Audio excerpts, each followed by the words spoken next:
दोस्तों नमस्कार, जोहार। चलिए जानते हैं झारखंड सूबा की ताजा खबरों को। लेकिन उससे पहले अगर आपने अभी तक इस चैनल को सब्सक्राइब नहीं किया तो सब्सक्राइब कर लें, जिससे कि आपको झारखंड सूबा की ताजा खबर रोजाना मिलती रहे।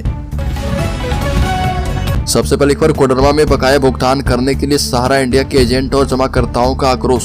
सहारा समूह में जनता की गाढ़ी कमाई के भुगतान की मांग को लेकर संयुक्त ऑल इंडिया जन आंदोलन संघर्ष न्याय मोर्चा के बैनर तले एजेंट, कर्मचारी एवं भुक्तभोगी जमाकर्ताओं ने जिला समाहरणालय पर आक्रोश प्रदर्शन किया और धरना के बाद 5 सदस्यीय प्रतिनिधिमंडल ने प्रधानमंत्री के नाम उपायुक्त को ज्ञापन सौंपा है। इससे पूर्व डॉक्टर उर्मिला चौधरी क्लिनिक के पास से विशाल जुलूस निकाला गया।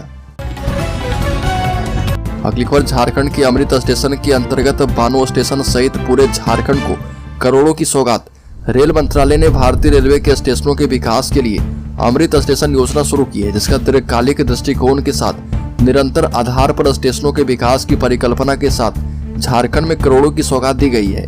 और इसमें इस तरह के प्रत्येक स्टेशन में आवश्यकता को ध्यान में रखते हुए स्टेशन पहुंच, सर्कुलेटिंग क्षेत्र, प्रतीक्षालय, शौचालय के सुधार, आवश्यकता मुताबिक लिफ्ट, एस्केलेटर, स्वच्छता, मुफ्त वाईफाई, एक स्टेशन एक उत्पाद जैसी योजना के माध्यम से स्थानीय उत्पादों के लिए कियोस्क, बेहतर यात्री सूचना प्रणाली, एग्जीक्यूटिव लॉन्जों, व्यावसायिक सभाओं के लिए मनोनीत जगहों, लैंडस्केपिंग इत्यादि जैसी सुविधाओं में सुधार लाने के लिए मास्टर प्लान तैयार करना तथा चरणबद्ध तरीके से उसका क्रियान्वयन शामिल है। बड़ी खबर, राष्ट्रपति द्रौपदी मुर्मू इस दिन आ रही झारखंड सेंट्रल यूनिवर्सिटी के कार्यक्रम में करेगी शिरकत। सेंट्रल यूनिवर्सिटी ऑफ झारखंड का तीसरा दीक्षा समारोह 28 फरवरी को होगा। इसे लेकर तैयारियां पूरी की जा चुकी है और देश के राष्ट्रपति सह सीयूजे की कुलाध्यक्ष द्रौपदी मुर्मू इस अवसर पर मुख्य अतिथि होगी। और आयोजित प्रेस वार्ता में सीयूजे के कुलपति प्रोफेसर क्षिति भूषण दास ने बताया कि दीक्षा समारोह औपचारिक रूप से सभागार में शैक्षणिक शोभा यात्रा की आगमन के साथ शुरू होगा। बड़ी खबर, तलवार की धार पर चल रही चंपई सरकार संकटों का दौर खत्म होने का नाम नहीं ले रहा है। झारखंड में झारखंड मुक्ति मोर्चा नेता चंपई सोरेन के नेतृत्व में जैसे तैसे INDIE की सरकार भले ही बन गई हो, किंतु सरकार के सिर से राजनीतिक संकट अभी टला नहीं है। दरअसल कुर्सी जाने की स्थिति में तत्कालीन मुख्यमंत्री हेमंत सोरेन द्वारा पत्नी कल्पना सोरेन को मुख्यमंत्री बनाने की जोड़ तोड़ शुरू करने के बाद पार्टी के भीतर शुरू हुआ विरोध रह रहकर अलग अलग रूपों में सिर उठा रहा। अगली खबर, झारखंड के अमृत स्टेशन के अंतर्गत बानो स्टेशन सहित पूरे झारखंड को करोड़ों की सौगात। रेल मंत्रालय ने भारतीय रेलवे के स्टेशनों के विकास के लिए अमृत स्टेशन योजना शुरू की है, जिसका दीर्घकालिक दृष्टिकोण के साथ निरंतर आधार पर स्टेशनों के विकास की परिकल्पना के साथ झारखंड में करोड़ों की सौगात दी गई है। और इसमें इस तरह के प्रत्येक स्टेशनों में आवश्यकता के मुताबिक सभी को पैसा दिया गया है। और इस योजना में सभी स्टेशनों पर इमारतों के सुधार, शहर के दोनों किनारों के साथ स्टेशन को एकीकृत करने और मल्टी मॉडल एकीकरण किया जाएगा। दिव्यांग जनों के लिए बेहतर सुविधाएं की जाएगी। बड़ी खबर, जो कुर्मी हित की बात करेगा वही झारखंड में राज करेगा। मोरहाबादी में गरजे राम टहल, अर्जुन मुंडा पर साधा निशाना। पूर्व सांसद राम टहल चौधरी ने कहा कि जो कुर्मियों के हित की बात करेगा वही इस देश एवं राज्य में राज करेगा। झारखंड में जातीय जनगणना हो और जिसकी जितनी भागीदारी हो उसे उतना अधिकार मिले। हम आदिवासी थे, आदिवासी हैं और आदिवासी ही रहेंगे। हमारा आंदोलन तब तक जारी रहेगा जब तक कुर्मी जनजाति को अनुसूचित जनजाति की सूची में सूचीबद्ध नहीं किया जाएगा। बता दें कि मोरहाबादी मैदान में आयोजित टोटमी कुर्मी कुर्मी हुंकार महारैली में शामिल समाज के लोगों को संबोधित किया गया। बड़ी खबर, झारखंड में बारिश ने बढ़ा दी है ठंड। इस दिन तक आसमान में छाए रहेंगे बादल। झारखंड में सुबह 10 बजे थोड़ी सी धूप निकली, लेकिन फिर बादल छा गए और इसके बाद लगभग आधे घंटे तक शहर के अलग अलग इलाके में बारिश होती रही। बारिश की वजह से अचानक ठंड बढ़ गई और बिना स्वेटर जैकेट के घरों से निकले लोग परेशान हो गए। जैसे जैसे लोग शाम बढ़ी और ठंड भी बढ़ती गई और रात में पारा और भी नीचे गया है। बता दें कि झारखंड में 27 तक बारिश से राहत मिलने वाली नहीं है। बड़ी खबर, गिरिडीह जिला के सरिया हजारीबाग रोड रेलवे स्टेशन के समीप स्थित रेलवे फाटक के पास बनने वाले ओवरब्रिज का प्रधानमंत्री नरेंद्र मोदी ने ऑनलाइन माध्यम से शिलान्यास किया। छोटकी सरिया में बने अंडरपास ब्रिज का उद्घाटन किया गया और इसको लेकर हजारीबाग रोड रेलवे स्टेशन में एक कार्यक्रम का आयोजन किया गया। मौके पर सांसद सह मंत्री अन्नपूर्णा देवी ने कहा कि प्रधानमंत्री मोदी जी के नेतृत्व में विकास की नई गाथा लिखी जा रही है। बड़ी खबर, गिरिडीह के डुमरी पुलिस ने मंजय शर्मा हत्याकांड का खुलासा कर दिया है और इस मामले में पुलिस ने 2 आरोपियों को गिरफ्तार करके जेल भेजा है। घटना में प्रयुक्त हथियार एवं 4 पहिया वाहन को भी बरामद किया गया है। इसकी जानकारी गिरिडीह एसपी दीपक कुमार शर्मा ने प्रेस कॉन्फ्रेंस में दी है। बड़ी खबर झारखंड भाजपा के प्रदेश अध्यक्ष बाबूलाल मरांडी ने कहा कि झारखंड मुक्ति मोर्चा के नेता गांव-गांव में कहते फिरते हैं कि अलग झारखंड उन्होंने बनाया है, जबकि सच्चाई ये है कि कांग्रेस एवं राजद झारखंड का विरोध करती थी और पूर्व प्रधानमंत्री अटल बिहारी वाजपेयी ने अलग झारखंड राज्य बनाया। कांग्रेस झारखंड मुक्ति मोर्चा मिलकर राज्य को सिर्फ लूटने एवं भ्रष्टाचार को बढ़ाने का काम कर रही है। ये कहना है भाजपा के प्रदेश अध्यक्ष बाबूलाल मरांडी का। तो दोस्तों, खबरों में और भी आगे बढ़े उससे पहले मैं आपको जानकारी दे दूं कि इस चैनल पर हर दिन एक गिव अवे क्वेश्चन पूछा जा रहा है और ये अगले 30 दिनों तक चलने वाला है। तो आप चैनल को सब्सक्राइब करके बेल आइकॉन वीडियो की नोटिफिकेशन पहले पाने के लिए दबा लें और जो सब्सक्राइबर 30 दिनों में सबसे पहले और ज्यादा उत्तर देंगे उन्हें इस चैनल की तरफ से 1001 रुपए गिव अवे के तौर पर दिया जाएगा। तो इस क्विज सीरीज का 16वां सवाल है कि भारत के सबसे प्रसिद्ध गायक कौन है, और इसमें पहला ऑप्शन है सोनू निगम, दूसरा ऑप्शन है अरिजीत सिंह, तीसरा ऑप्शन है उदित नारायण और चौथा ऑप्शन है AR रहमान।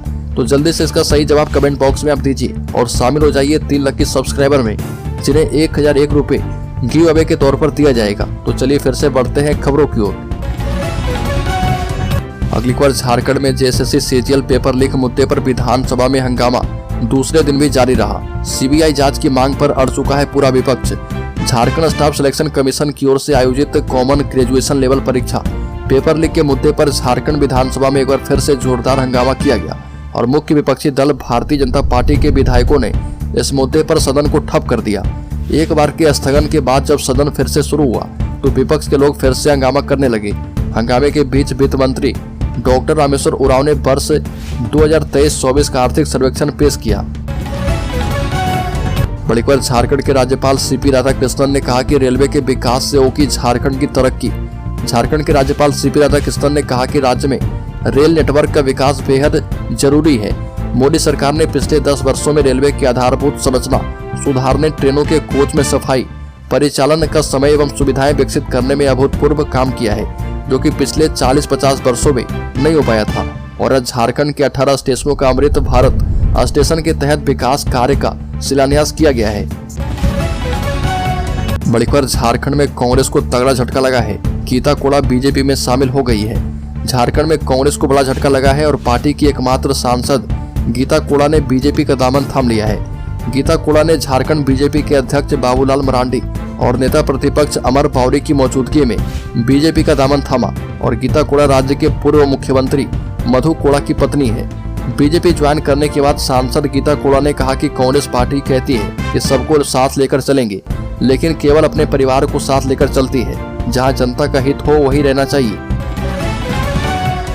बड़ी खबर, NTPC कोयला खनन ने अपना पहला 100 MMT उत्पादन किया हासिल।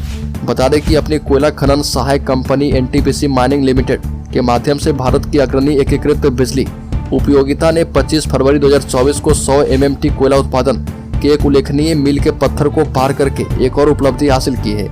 NTPC माइनिंग लिमिटेड ने 1 जनवरी 2017 को अपनी पहली कोयला खदान पकड़ी बरवाडी में कोयला उत्पादन शुरू होने के बाद से 100 MMT कोयले का उत्पादन करके 25 फरवरी 2024 को कोयला उत्पादन में 100 MMT का आंकड़ा पार कर लिया है। बड़ी खबर, चाईबासा सीट से कांग्रेस के सांसद एवं झारखंड के पूर्व मुख्यमंत्री मधु कोड़ा की पत्नी गीता कोड़ा के बीजेपी में शामिल होने के बाद सभी समीकरण बदल गए हैं। दरअसल चाईबासा लोकसभा सीट अनुसूचित जनजाति के लिए आरक्षित सीट है और यह सीट सरायकेला, खरसावां और पश्चिम सिंहभूम जिले में फैली है और यह इलाका जो है रेड कॉरिडोर का हिस्सा है। इस सीट पर अनुसूचित जनजाति का दबदबा है। बड़ी खबर, हेमंत सोरेन की गिरफ्तारी के खिलाफ बिगुल फूंकने की तैयारी में झारखंड मुक्ति मोर्चा। 27 फरवरी को हजारों लोग पहुंचेंगे रांची। झारखंड के पूर्व मुख्यमंत्री हेमंत सोरेन की गलत आरोप में गिरफ्तारी एवं उन्हें जेल में रखने के विरोध में झारखंड मुक्ति मोर्चा बोकारो जिले के कार्यकर्ता 27 फरवरी को रांची में प्रोटेस्ट करेंगे। और बताया कि पुराने विधानसभा भवन परिसर में विशाल रैली सह संकल्प सभा में हिस्सा लेंगे। ये भी कहा कि केंद्र सरकार और भाजपा साजिश के तहत झारखंड के पूर्व मुख्यमंत्री हेमंत सोरेन को बेवजह जेल में रखे हुए हैं। और महानगर अध्यक्ष मंटू यादव ने कहा कि संपूर्ण जिले के कार्यकर्ता एवं झारखंड मुक्ति मोर्चा के समर्थक कम से कम 10,000 लोग रांची जा रहे हैं। बड़ी खबर, देवघर, दुमका और बासुकीनाथ स्टेशन बनेगा अत्याधुनिक, विकसित रेल विकसित भारत। 2047 के तहत रेल मंत्रालय के द्वारा देश भर के कई छोटे चुनिंदा रेलवे स्टेशन को अमृत स्टेशन योजना के तहत विकास किया जा रहा। इसी को लेकर प्रधानमंत्री मोदी के द्वारा जिन 554 स्टेशन का कायाकल्प करने के लिए आधारशिला रखी गई है, उसमें आसनसोल रेल मंडल के 7 से अधिक, जिनमें गोड्डा लोकसभा अंतर्गत 4 स्टेशन शामिल हैं और गोड्डा लोकसभा का देवघर, शंकरपुरा, दुमका और बासुकीनाथ स्टेशन शामिल है। बड़ीपर धनबाद एसीबी की टीम ने गिरिडीह के तीसरी अंचल कार्यालय में कार्य करने वाले राजस्व कर्मचारी राम नरेश चौधरी को 5000 घूस लेते रंगे हाथ गिरफ्तार किया है। बता दें कि राम नरेश चौधरी जमीन ऑनलाइन करने के एवज में गुमगी निवासी नरेश यादव से 5000 रुपए घूस की मांग कर रहा था। नरेश यादव ने एसीबी से इस बात की शिकायत की और फिर घूसखोर कर्मचारी को रंगे हाथ पकड़ने के लिए एसीबी ने जाल बिछाया। योजना के मुताबिक नरेश यादव कर्मचारी को रुपए देने गया और जैसे ही राम नरेश चौधरी को रुपए थमाया, वहां पहले से घात लगाए मौजूद एसीबी की टीम ने उसे धर दबोचा और गिरफ्तार करके उसे अपने साथ धनबाद ले गई है। बड़ीपर राज्य के गिरिडीह शहर के बाभन टोली में श्री श्री 108 महावीर यज्ञ शाह शिव प्राण प्रतिष्ठा को लेकर भव्य कलश यात्रा एवं शोभा यात्रा निकाली गई। गाजे बाजे के साथ निकाली गई इस कलश यात्रा में काफी संख्या में महिलाएं और युवतियों ने माथे पर कलश लेकर शामिल हुई और इस दौरान पुरुष और अन्य वर्ग के लोग भी उत्साह के साथ कलश यात्रा में शामिल हुए। कलश यात्रा शहरी क्षेत्र के विभिन्न मार्ग से होते हुए उसरी नदी पहुंची और वैदिक मंत्रोच्चार के साथ जल भरा गया। इस दौरान पूर्व विधायक निर्भय शाहवादी और अन्य लोगों के द्वारा पुष्प वर्षा करके कलश यात्रा में शामिल श्रद्धालु का स्वागत किया गया और ये कहा गया कि सनातन धर्म में इस तरह का कार्य अति महत्वपूर्ण है।